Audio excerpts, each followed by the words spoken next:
is just about 3 p.m. Shall we get started? Welcome to the one talk that you're not going to be able to spell no matter how hard you try. I'm sorry, Sav, I changed the title very last minute. It needed 3 more A's, another M, and 2 H's. Can't be helped. Otherwise the design wouldn't look so good. I begin, first of all, by acknowledging the traditional custodians of the land on which we gather today and pay my respects to their elders past and present. I extend that respect to Aboriginal and Torres Strait Islander peoples here today. So, it goes without saying that, just a little content warning. We're here for monsters, and of course the talk is not just about creepy things, so if you're doing cute monsters, please bear with me. But I do like my creepy shit, so if that creeps you out too much, you're welcome to take care of your mental health and exit the room. Are we good otherwise? Good? Good? Well, excellent, because strap yourselves in for Here Be Monsters. I love them when they could beat me up. I love monsters that try really, really hard not to. I do like monsters that can be cute until you're not quite sure what to think of them. And just as you start getting cuddly and comfortable with the strange oversized slug pug tardigrade, think again. Don't stand underneath a drop bear, you might not enjoy the journey. I love monsters that can and will flirt with you. That is both a threat and a promise. And then when they change their mind.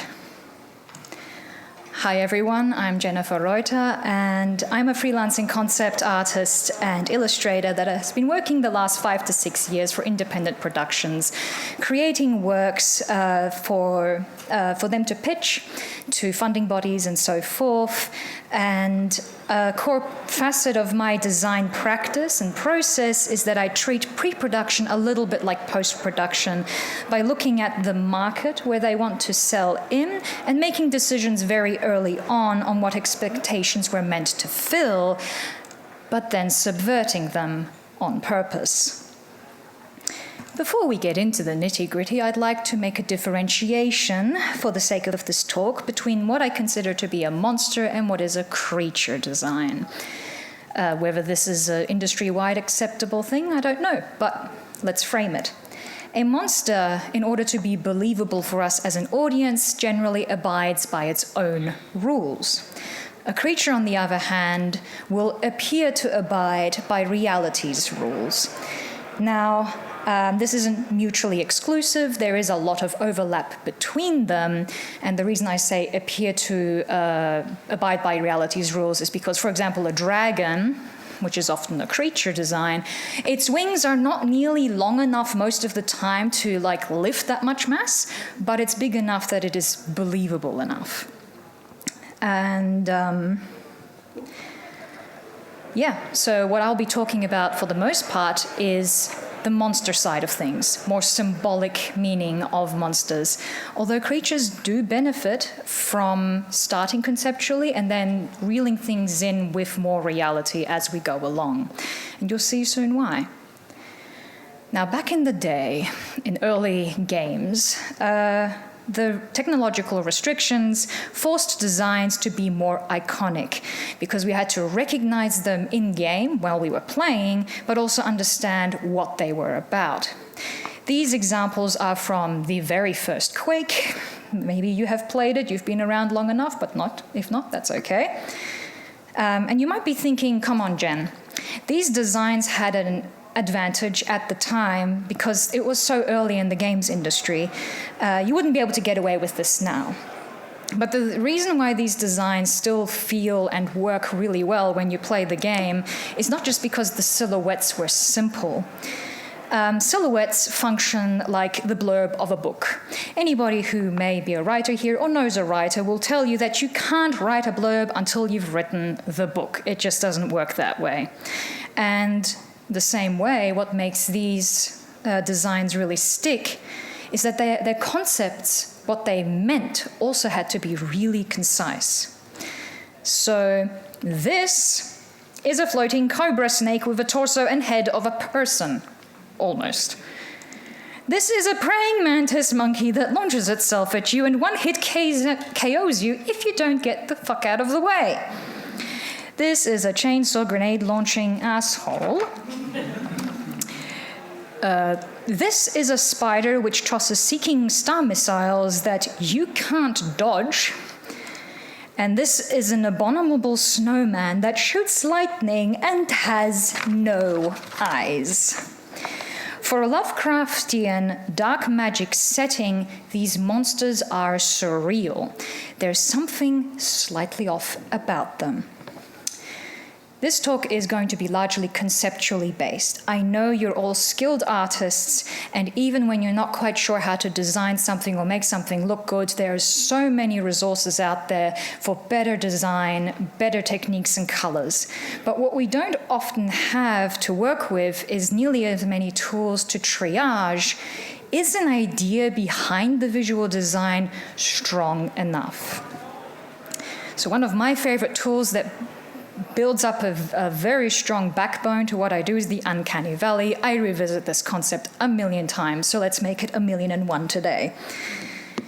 For anyone who may not be familiar with this concept, it was developed by Masahiro Mori, a roboticist or robotic engineer, who developed it as a very vague way to explain why we're creeped out when a robot is almost but not quite human. It sounds counterintuitive. You'd think that the more human something gets, the more comfortable we get with it. But there is like this moment before full reality where we get creeped out. Things like rotting flesh, perfectly symmetrical facial features, or a person having a seizure are all things that will set us off because they may alert something that something is wrong. But this rule doesn't just apply to things that are realistic. It can apply to anything that could be familiar to us. I shifted the graph just a little bit on the downwards on the vertical axis because I find that things that are completely unfamiliar to us are also like a little bit, I don't really like that, I'm not really interested, so that's why I've sort of pushed it down a little bit. But things like an abandoned bus stop, human teeth on a dog, or a plane flying backwards, it doesn't have to viscerally make us want to feel sick. Just something needs to be out of place. Now, before we can work out how to hit the nail on the head, we need to understand our audience. What's uncanny for one group is not going to be the same for the other.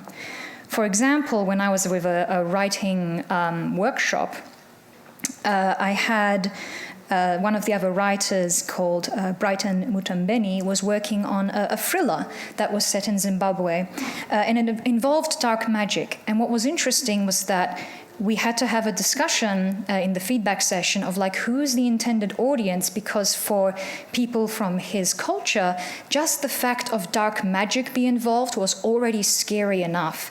But for a Westerner like myself, who has been hardened by a lot of horrifying sort of visual imagery, I would have needed something extra, like why is it scary? Why is this dark magic so unpleasant to think about?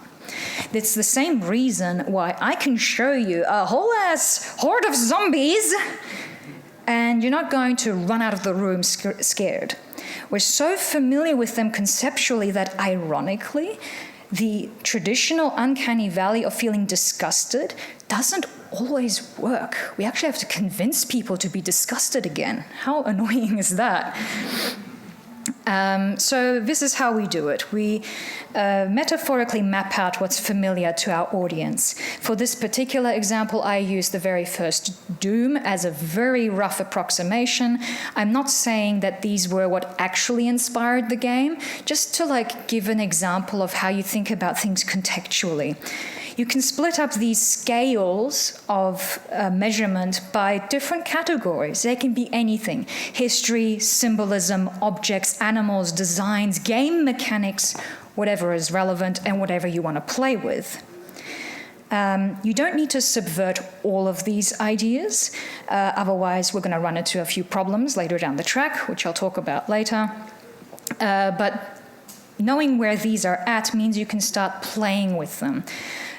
You also don't need to always define what is the unfamiliar thing. It's just anything that isn't familiar to your audience.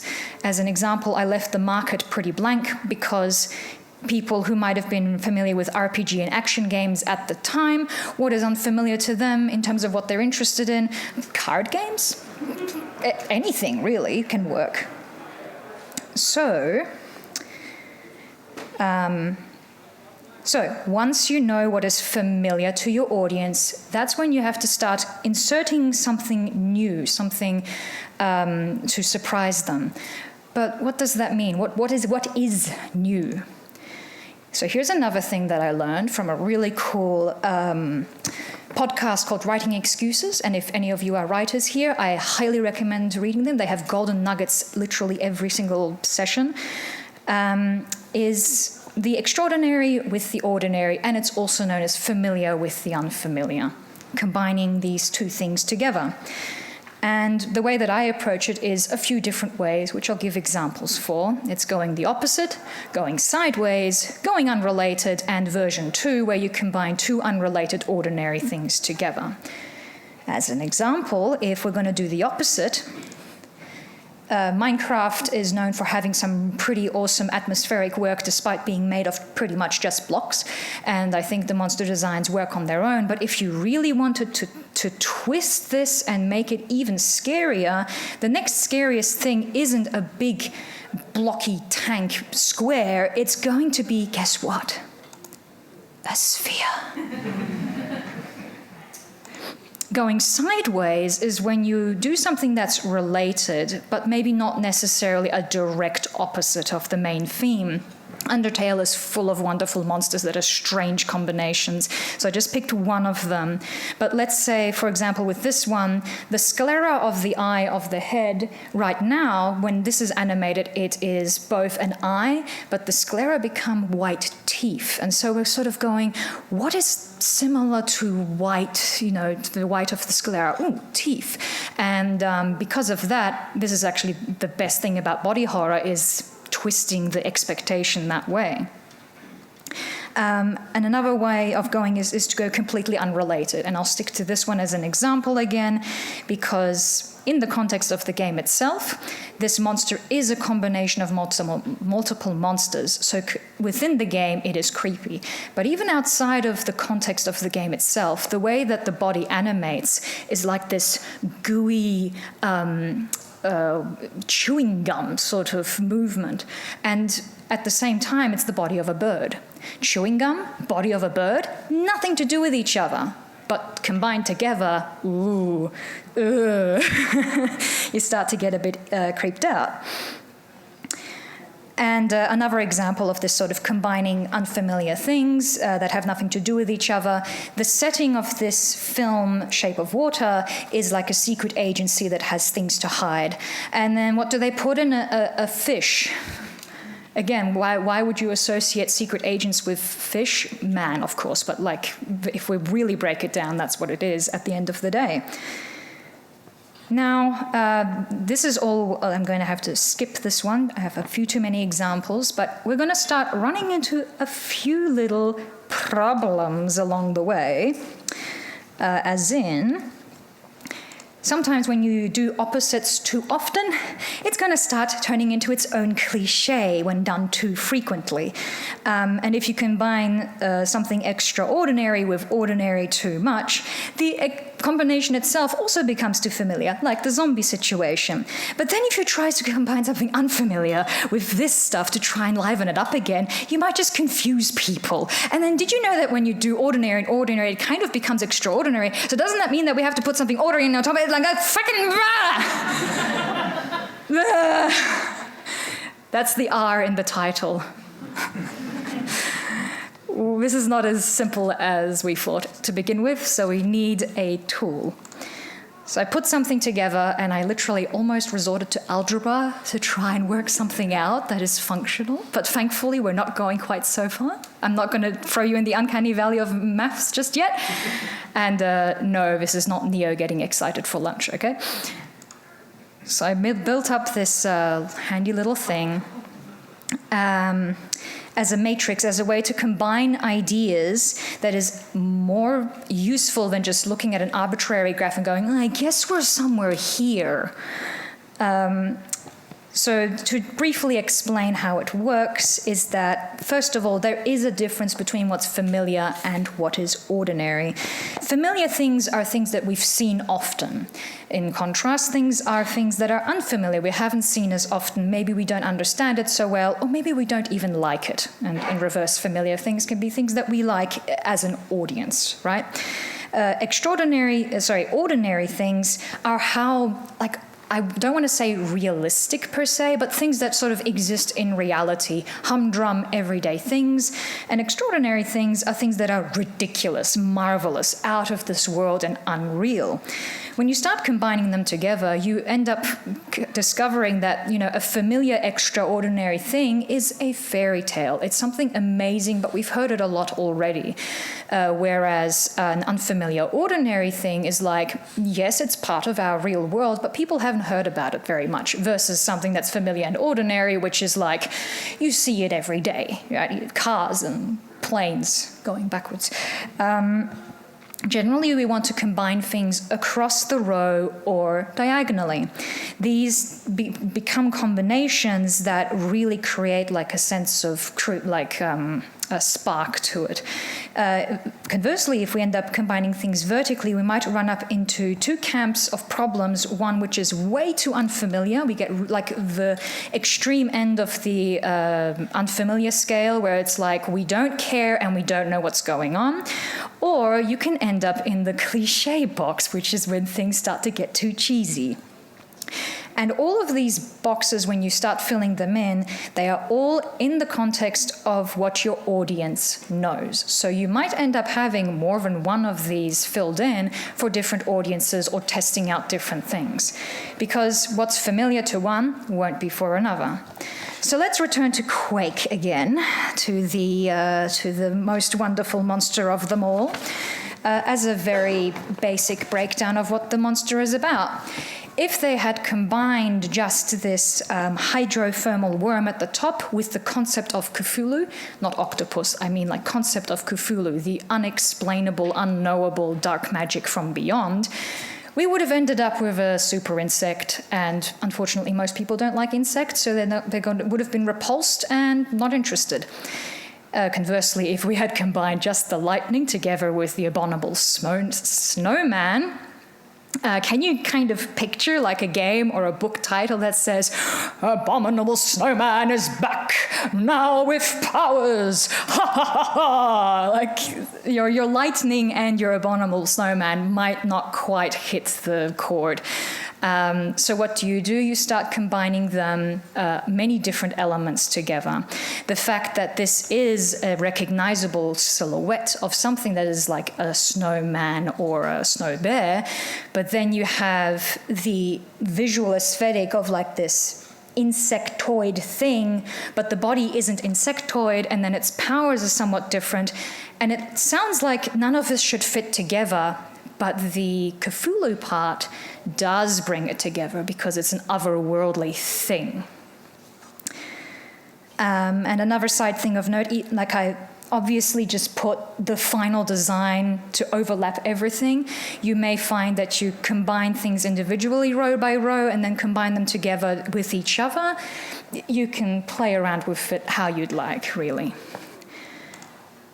But what if you're not trying to create really scary monsters? What if you're just trying to create something cute or fun or plays with the theme of your game or your story in an interesting way? The logic would be just avoid Uncanny Valley altogether, right? We'll just stick to the familiar. Yep, cool, yeah. I'm gonna, if I can find my place on my piece of paper here, let me tell you a joke. Oh, not yet. I will tell you a joke, but not that one. Let me tell you a joke. Thinking no one could hear me as I loaded a UPS tractor trailer, I began to whistle. I was really getting into it when a co-worker in the next trailer poked his head in. "You know, I always used to wish I could whistle," he said. Oh, you didn't laugh? Why? Humor also requires something unfamiliar in order to succeed. We lead someone on an expected path, building anticipation, but then, ding! See, you chuckled. But then we provide something that is a satisfying surprise. It completes the narrative, but not the way we expected it to. So let's return to the joke. "You know, I always used to wish I could whistle," he said. "Now I just wish you could." Whether or not it's a good joke is up to you, but the point remains. So let's flip this graph upside down. Guess what we're gonna call it? Guess what we're gonna call it? The Canny Hill. I've now created the uncanny valley of cringe, absolutely on purpose. So 2 things are happening here. The first one is that the very thing that's supposed to repel us has equally as much potential to draw us in, just like the unexpected twist in a joke. Curiosity and disgust are two sides of the same coin. There is a science behind this. When we're faced with danger, we're more alert. Chemicals like dopamine and norepinephrine are released to take on a threat or successfully escape. Now, if you know very basic hormone language, you will know that dopamine is usually released for things that are pleasant to us or pleasurable. But it also makes us approach curiosity for its own sake. It is so essential that without it, we wouldn't even seek out food. Neo from Matrix would not be anticipating his next lunch. So we are anticipating reward. It's, that feeling when your roomie is, watching a horror movie that you have already said you're not going to watch with them. And from the next room over, you hear the noises of what's going on and the tension music, and you're still going, I don't want to watch it, but I want to know what's going on. It's that same feeling of, you're curious, but you're mortified at the same time. The second thing that happens with this graph, if you have noticed, I changed some of the labeling on the y-axis, is that the more familiar something gets, unfortunately, it has the risk of also being more boring. It's the same orcs we've seen over and over, the same dragon, the same ghost, the same slime ball. So how do we hit this canny hill without plunging into the uncanny valley by accident? Or the reverse, how do we avoid watering down our spooky stuff too much? To be honest, it's largely up to judgment, but in general what I find is that uncanny things tend to be things that are familiar, but they have been disrupted somehow. And canny things are things that are familiar, but they've been enriched by the new element. I'm going to give Pokemon as an example, because they involve monsters and they're kind of cute monsters. We're pretty used now to the concept that the whole premise is about capturing monsters in cool-looking digital balls, which can later battle with each other in an epic duel. But if you start thinking about it literally, you're capturing animals, converting them into code, and storing them in a glorified USB stick, and then making them fight each other for sport. Okay, so how did they avoid this problem? Well, my theory is, firstly, they provided many familiar contexts, like a safe neighborhood, sports arenas, and that Pokemon get treated at a vet, which are all concepts that kids will probably find very approachable and ordinary. And the second thing that they did is that they layered their contrasting element, which in this case was that USB storage thingy-majiggy, at least in this example, at a point where the the style, the realism, returning back to realism, classic Uncanny Valley, where the realism is like not 100%. It's like, it's stylized, it's cute. I hope I don't have to show you examples of what Pokemon look like.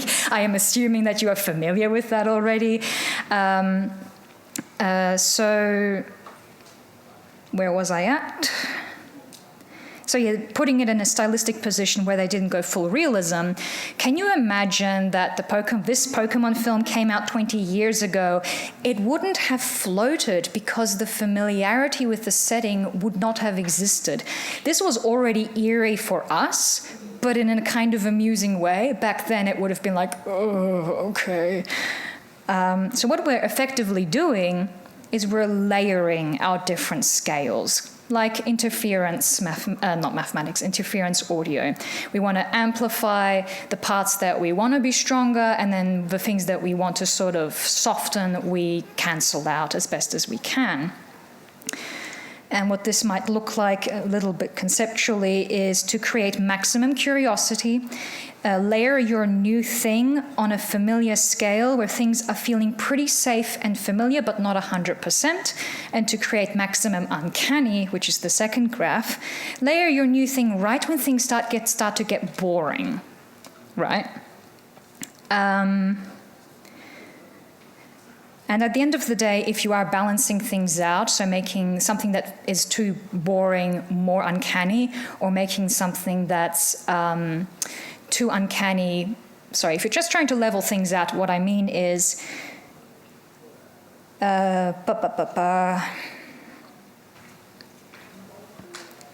to keep something familiar but not boring, you need to always keep one unfamiliar element present.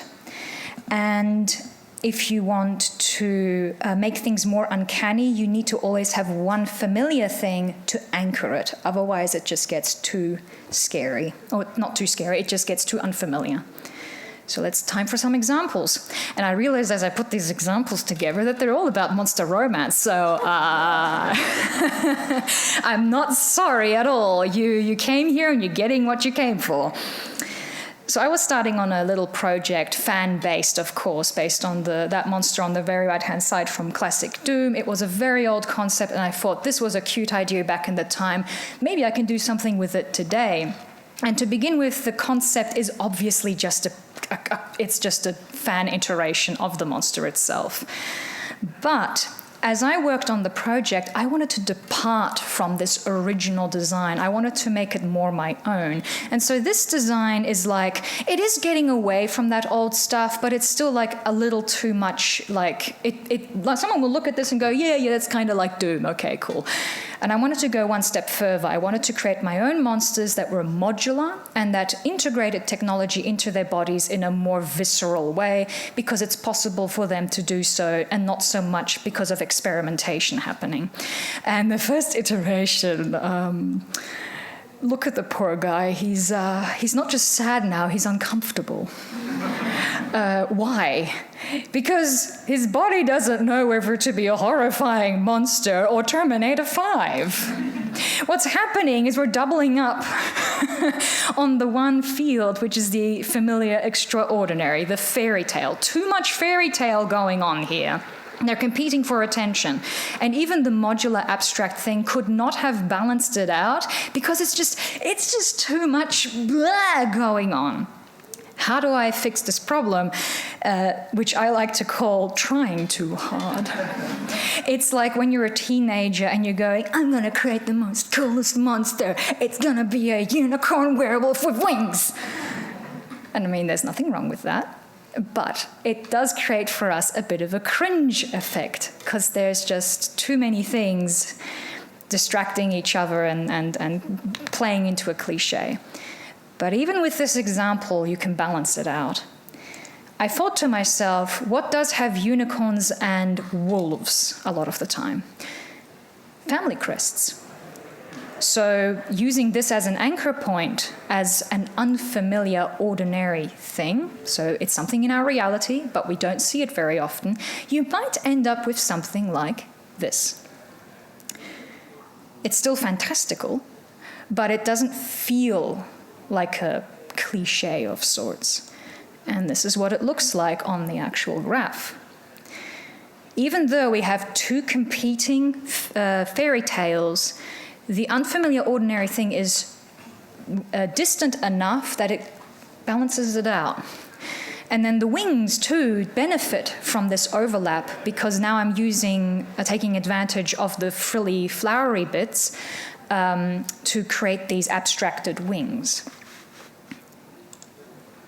Coming back to my character, my monster character, whose name is Coram, by the way, I also needed an ordinary thing to balance out the concept. And I thought, well, he's a protective character. What represents protection really well? And I came across crabs, but I wanted to be very specific about the kind of crustaceans. And this is probably not a crustacean. It might be an arthropod or something. Biology people here, please. Isopod. Isopod, thank you. But you get the gist, like the armored outer shell sort of look.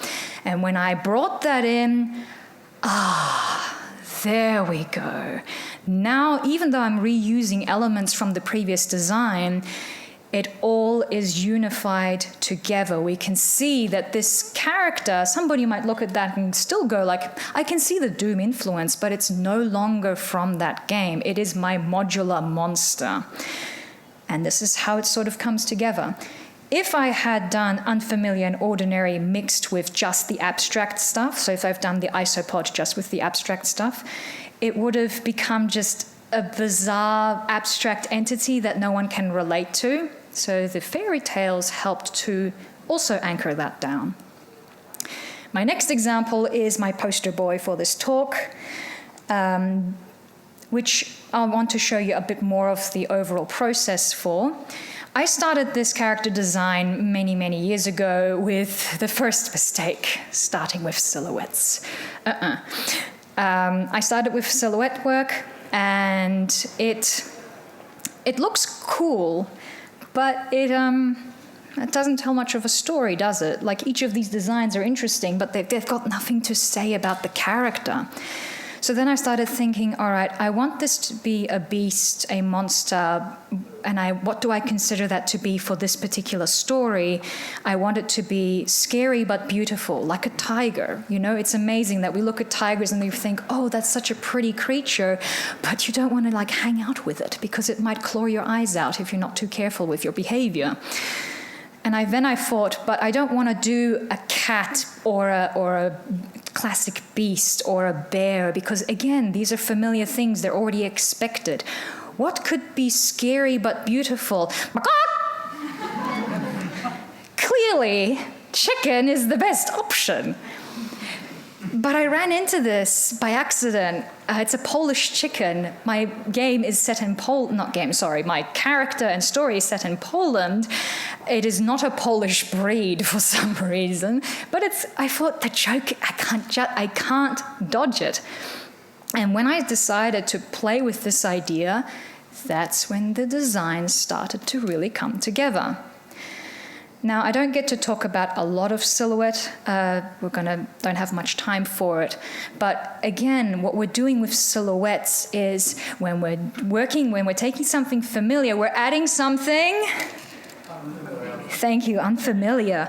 So this zombie, I'm sorry I keep putting zombies at the bottom rung. I do love it if you can create a zombie design that like breaks the mold, I'll love you.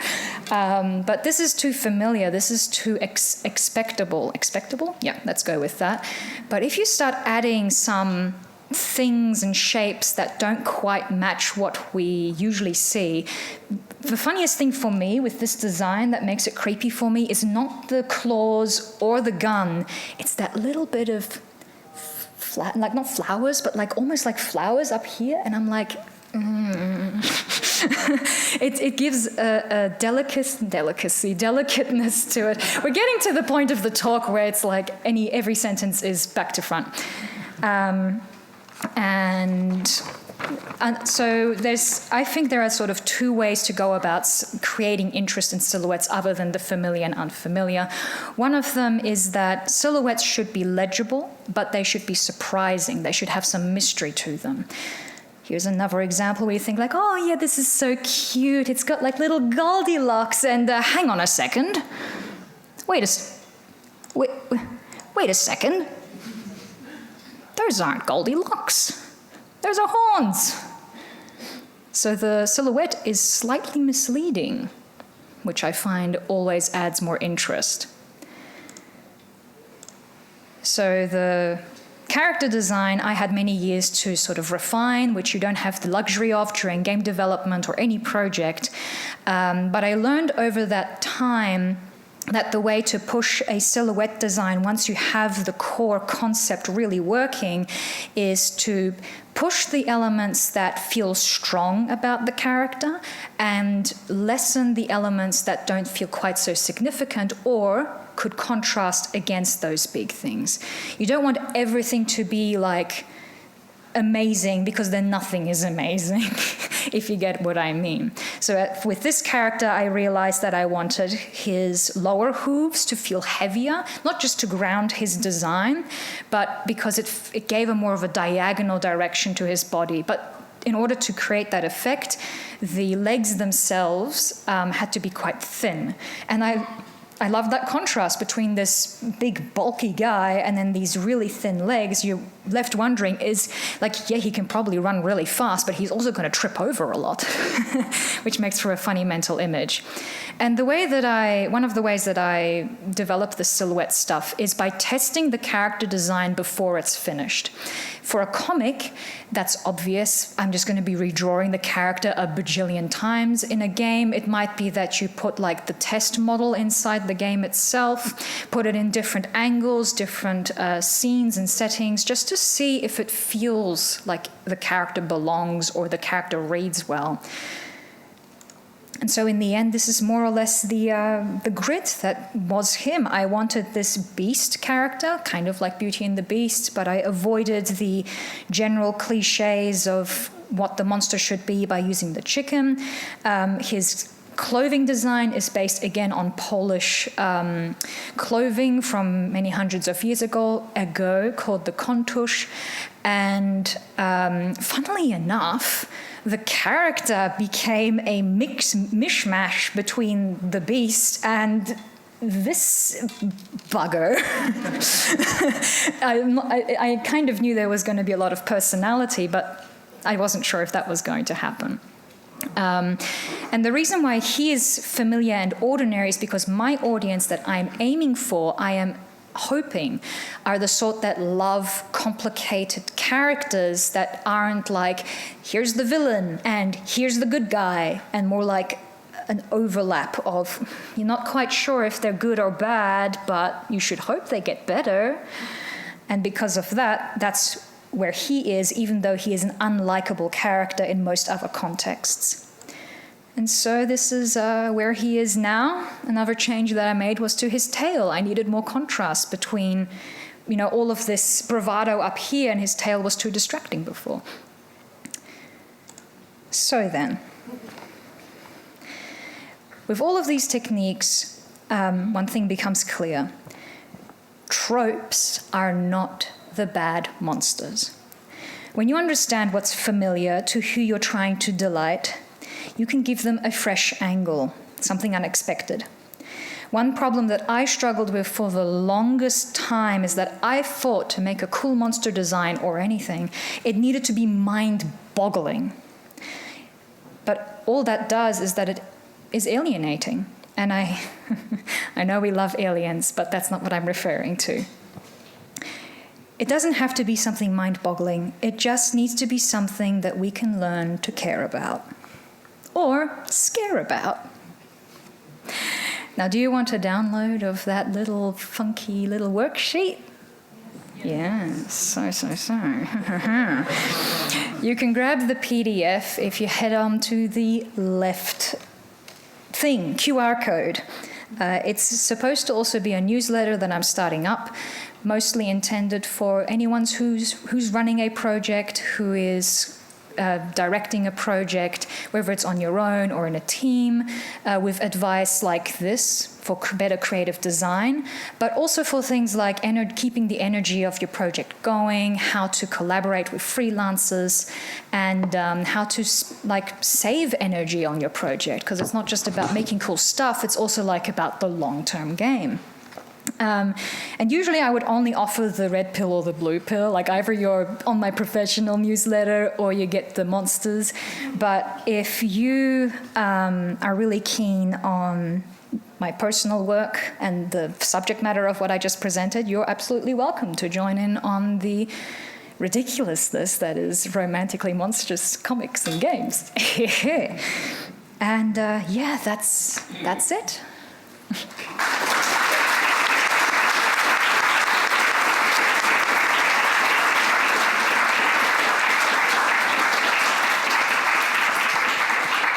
Now, according to my clock, we have 10 minutes, which means that we have time for Q&A. We've got a microphone coming around, so it'll just...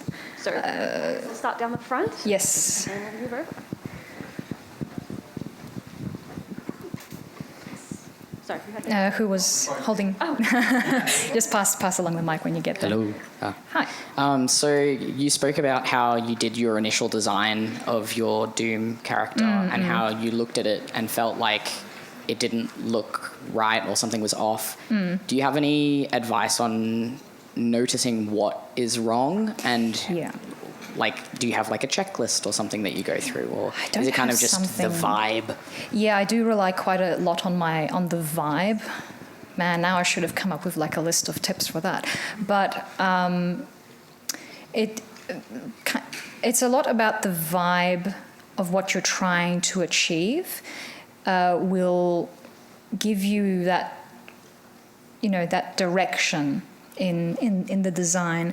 If you find yourself being stumped, as like maybe you're receiving feedback, or maybe you do have a gut feeling that something's not sitting but you're not quite sure what it is, and that's why I suggest breaking it down into all of those different scales. It's like, all right, is it the shape language, or is it the symbolism of this monster? Is it the history that we're trying, or like we're inspired by a specific area in history? Have we been specific enough with it? It's a lot of exploration. So sometimes you may need to test, sometimes you may need to break the character design completely just to see, well, what if we did make our orc something completely different? And sometimes you'll find answers there that will feed back into the original design. Yeah. Who's next? Hi. You spoke in the talk a lot about the familiarity of the audience to these concepts. Yep. But what I'm wondering is, how do you factor in the familiarity of the worlds to these monsters? So, for instance, a dragon is much more familiar in a fantasy world than in our world. Yeah. That's interesting. At the end of the day, I think the audience comes first, because you're telling a story that real people in real life are going to be looking at. In terms of fitting it into a world that's familiar in that world, I find like this is where sort of we're going away from just monster design and like the whole game, or the whole world. So the graph that I showed, it's relevant to any part of the project. It's not just for the monsters.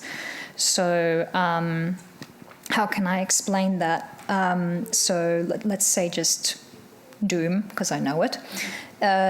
Doom is, set on Mars, a different planet.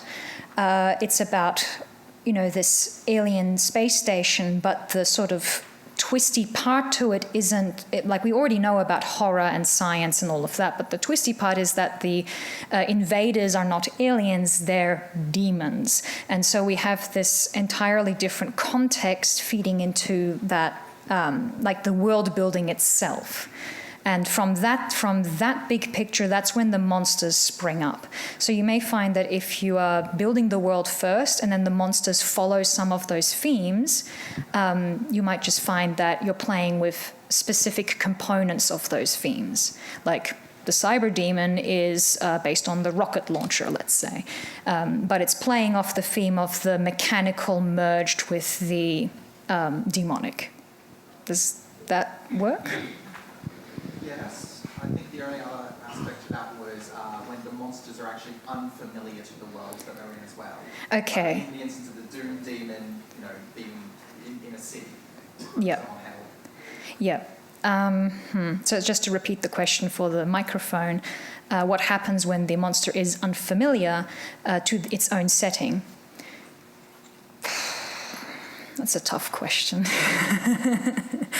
I think it depends on what you're trying to achieve with the setting itself. Like, is there a reason for the monster to be unfamiliar in that setting? If you've got a monster in a city, then it's like you're always playing around with all these different symbols. And when you put in a new setting or put the monster in a different setting inside the same world, you're sort of going back to the drawing board and going, is the combination still interesting? Yep. Anybody else have any questions? We've got a little bit more time. Hands up for anyone? Over there. Oh.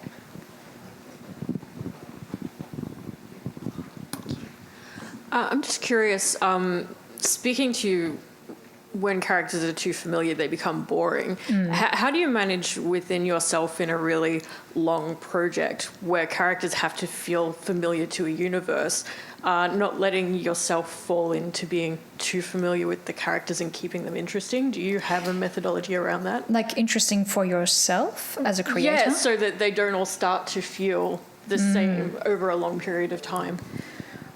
Oh, you gotta, this is actually that I struggle with a lot, is when I'm in the midst of a project, I will have characters that I love dearly, that I have put a lot of craft into, but as the story develops, it's like, I gotta sit down and I gotta draw again. And I find that there's a special balancing act of working on the project, getting through the trenches and just producing the material. But then sometimes you have to walk away for a little bit and go, what if my character went to a sauna? How would they act?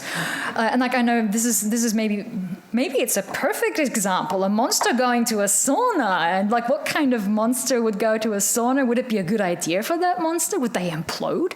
Would the sauna implode? So you sort of have to keep it interesting for yourself by playing with all of these different elements that you've built into the character. And you may find that in playing like that, you'll discover new things about them. Like the fact that I gave my onufry, that's the Polish monster beast guy, the chicken part, like there's the obvious connotation, oh yeah, he's a big rooster, he's a big show-off, but over time, I discovered extra little fun elements like, oh, maybe the Polish chicken has something to do with paper crafts from Poland. That's why it's called that. It's black and white. Or I would discover that maybe I can play more with the white little shapes inside the black feathers.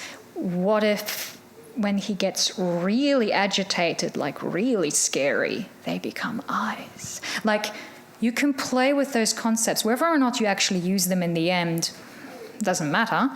But that's how I find it sort of interesting for myself, is like keep digging into the prompts that you've created and see what extra layers you can find. Because once you have the grounding, like 3, 4, or 5 elements, there's always more to uncover in how they combine together.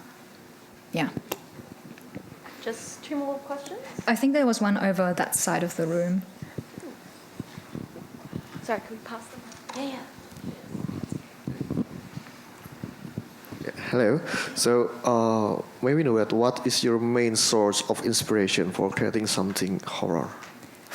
Main source of my personal favorite thing to do, in case you haven't noticed, is I love looking for obscure things in reality, like the shields.